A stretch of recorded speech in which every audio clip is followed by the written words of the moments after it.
안녕하세요. 조용히 쌓는 부입니다. 오늘은 월급에도 보험을 들어라라는 관점을 하나 붙잡고 월급 하나로만 버티는 삶에서 벗어나서 내 돈이 스스로 일하는 구조를 만드는 쪽으로 방향을 돌려보자는 이야기로 끝까지 이어가 보겠습니다. 결국 핵심은 거창한 종목 선택이 아니라 내가 흔들릴 때도 자동으로 굴러가는 시스템을 먼저 깔아두는 거고요. 그 시스템의 중심에는 연금 계좌 같은 강제로 오래 가져가게 만드는 통로와 매달 꾸준히 사게 만드는 자동 적립이 있습니다. 이 흐름이 마음에 드셨다면 구독과 좋아요로 조용히 같이 걸어가 주시면 좋겠습니다. 이제 시작하겠습니다. 저축은 참 성실한데 답답하다는 느낌이 드는 순간이 있잖아요. 열심히 모으고 있는데 통장 숫자가 생각보다 빨리 안 늘고 물가는 자꾸만 올라가고 월급은 올라도 체감이 잘 안 되고요. 반대로 투자는 무섭습니다. 뉴스만 봐도 하루에 몇 퍼센트가 빠졌다 올랐다 하고 누군가는 수익을 자랑하는데 누군가는 손실로 힘들어하고 무엇보다 내 돈을 내가 통제하지 못한다는 감각이 불안을 키웁니다. 그래서 많은 분들이 딱 그 중간에서 멈춰버리는데요. 더 모아야 할 것 같아서 투자 못하고 투자하려니 더 모으고 싶어지고 그러다 시간이 지나버립니다. 그 사이에 세상은 늘 조용히 변하고 돈의 가치도 조용히 변합니다. 여기서 서대리 책에 나오는 표현 중 하나가 굉장히 직설적이면서도 친절합니다. 월급에도 보험을 들어라. 이 말은 월급을 부정하는 게 아니라 월급이 내 인생을 끝까지 책임져 주지 못할 수도 있다는 현실을 받아들이자는 쪽에 가깝습니다. 월급은 회사가 주는 현금 흐름이지만 회사는 내 인생 전체를 보장해 주지 않습니다. 그리고 월급이 끊기는 순간이 언제 올지 내 의지로 정할 수 없는 경우가 더 많죠. 조직이 바뀌고 산업이 바뀌고 건강이 흔들리고 가족의 상황이 달라지고 내가 원하지 않는 타이밍에 삶의 결이 바뀌기도 합니다. 그러니까 월급 자체를 더 크게 만들려는 노력도 중요하지만 월급이 흔들려도 나를 쓰러뜨리지 못하게 하는 보험을 하나 들어두자는 겁니다. 그 보험이 꼭 부업이어야 하느냐, 꼭 사업이어야 하느냐, 그건 사람마다 다르겠지만 가장 현실적인 보험은 자산이 만들어내는 현금 흐름과 시간이 만들어내는 복리입니다.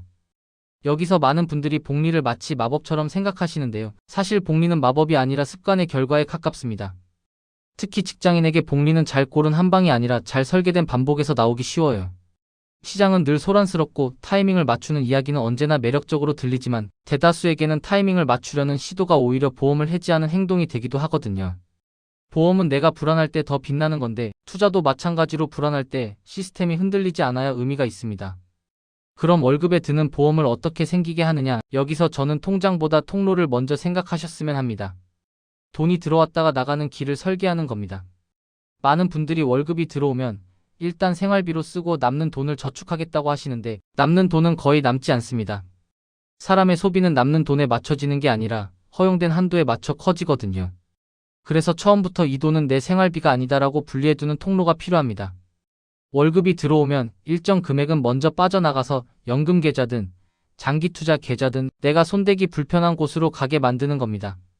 직장인에게 월 적립 방식의 투자와 연금 계좌 활용이 자주 강조되는 것도 결국 나를 대신해서 자동으로 굴러가는 장치를 만들라는 뜻으로 읽힙니다. 여기서 중요한 건 투자 대상이 무엇이냐 보다도 내가 계속할 수 있느냐입니다. 저는 이걸 속도로 비유를 자주 하는데요. 가끔은 100m를 전력 질주하면 뿌듯합니다. 근데 우리의 목표는 전력 질주가 아니라 숨이 차더라도 멈추지 않고 걷는 겁니다. 한 번에 크게 벌겠다는 마음이 강해질수록 그 다음에 크게 흔들릴 확률도 같이 커집니다. 그리고 흔들린 다음엔 대개 이렇게 됩니다. 역시 나는 투자랑 안 맞아. 그러면서 보험이 사라져요. 반대로 처음부터 기대치를 낮추고 내가 감당 가능한 변동성 안에서 내가 이해하는 방식으로 적당히 지루하게 반복하면 돈은 조용히 쌓입니다. 이 채널 이름처럼요. 월급 보험의 핵심은 그래서 두 가지입니다. 첫째는 자동성이고 둘째는 장기성입니다. 자동성은 내 의지가 약해질 때도 계속되게 만드는 장치고 장기성은 시간이 내 편이 되게 만드는 조건입니다.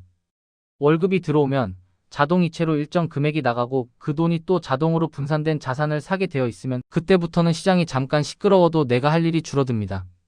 내가 매달 시장을 해석하고 매달 결정을 내리느라 에너지를 소모하면 그 에너지가 먼저 고갈되어서 중간에 멈추게 됩니다.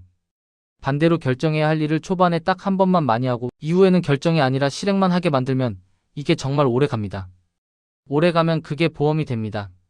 그리고 월급 보험을 이야기할 때 한 가지 더 심리적으로 아주 중요한 포인트가 있습니다. 사람은 월급으로 삶을 살고 있다는 감각이 강할수록 회사와 내 삶이 너무 붙어버립니다. 그러면 회사에서 작은 일이 생겨도 내 인생 전체가 흔들리는 느낌이 들고요. 반대로 내 자산이 아주 작더라도 내가 만든 현금 흐름이 아주 미미하더라도 월급 말고도 내 편이 하나 있다는 감각이 생기면 마음이 달라집니다. 선택지가 생기는 거죠. 꼭 회사를 당장 그만두겠다는 이야기가 아니라 내가 삶을 끌고 갈 때 핸들이 내 손에 조금이라도 잡히기 시작합니다. 이게 투자의 수익률보다 더 먼저 오는 효과일 때가 많습니다. 물론 현실은 늘 복잡합니다. 대출이 있고 아이 교육비가 있고 집이 있고 부모님이 있고 갑자기 큰돈이 나갈 수도 있습니다. 그래서 저는 오히려 보험이라는 단어가 더 정확하다고 생각합니다. 보험은 완벽한 세상을 전제로 들지 않습니다. 나쁜 일이 생길 수 있다는 걸 인정하고 그때를 대비해서 지금 조금 불편함을 감수하는 거죠. 월급 보험도 똑같습니다. 지금 당장 통장에 쌓이는 속도는 느려질 수 있어요. 그런데 그 느려짐이 답답함이 아니라 안정감으로 바뀌는 순간이 옵니다. 왜냐하면 내 월급의 일부가 미래의 월급을 만들고 있다는 확신이 생기니까요. 그리고 그 확신은 화려한 한 방이 아니라 반복으로 생깁니다. 여기서 두려움을 조금만 더 현실적으로 다뤄보면 투자에서 무서운 건 사실 하락 자체보다도 내가 무엇을 하고 있는지 모르는 상태인 경우가 많습니다. 그래서 저는 시작할 때부터 기준을 정해두는 걸 좋아합니다. 예를 들어 생활비와 비상금은 건드리지 않는 자리로 두고 그 위에 있는 돈만 보험료처럼 납부한다는 마음으로 투자 통로로 보내는 거죠. 이렇게 분리해두면 시장이 흔들릴 때도 내가 오늘 당장 써야 하는 돈이 흔들린다는 공포가 줄어들고 그만큼 오래 버틸 힘이 생깁니다. 그리고 한 번 더 월급 보험을 정말 보험답게 만들려면 기분이 좋을 때만 내는 보험료가 되면 안 됩니다. 오히려 기분이 나쁠 때, 시장이 시끄러울 때, 내 마음이 움츠러들 때도 똑같이 자동으로 납부되어야 합니다. 그러면 어느 순간부터는 하락이 겁나는 소식이 아니라 내가 같은 돈으로 더 많은 지분을 사는 시기처럼 느껴지기도 합니다. 물론 그 느낌이 하루아침에 오진 않는데요. 그래서 더더욱 자동성이 필요하고 내가 흔들리지 않게 만드는 장치가 필요합니다. 결국 보험은 감정이 아니라 규칙으로 유지되는 거니까요. 이 규칙이 쌓이면 월급날이 소비의 시작이 아니라 자산의 적립일로 바뀌기 시작합니다. 조용히요. 그래서 오늘 이야기의 끝은 단순합니다. 월급이 전부가 되지 않게 만들자. 월급이 끊겨도 삶이 무너지지 않게 만들자. 그 첫걸음은 투자 실력을 키우기 전에 통로를 만드는 것이다. 이렇게 정리하고 싶습니다. 너무 무섭게 느껴지면 더 작게 시작하셔도 됩니다. 금액을 줄이셔도 되고 횟수를 늘리셔도 되고 무엇보다 계속할 수 있게만 만드시면 됩니다. 시장이 내 마음을 흔드는 날에도 내 시스템은 흔들리지 않게요. 그렇게 조용히, 아주 조용히 쌓아가면 어느 순간 월급이 내 삶의 유일한 기둥이 아니게 됩니다. 그때부터는 같은 월급을 받아도 마음이 다르게 느껴지실 겁니다. 조용히 쌓는 부 마음이 편안해지는 투자 이야기. 이 영상이 도움이 되셨다면 구독과 좋아요로 함께 해주세요. 여러분의 투자 여정에 작은 힘이 되겠습니다. 오늘 내용은 정보 전달을 위한 일반적인 내용입니다. 최종 판단과 책임은 투자자 본인에게 있습니다. 오늘도 조용히 쌓는 부와 함께 해주셔서 고맙습니다.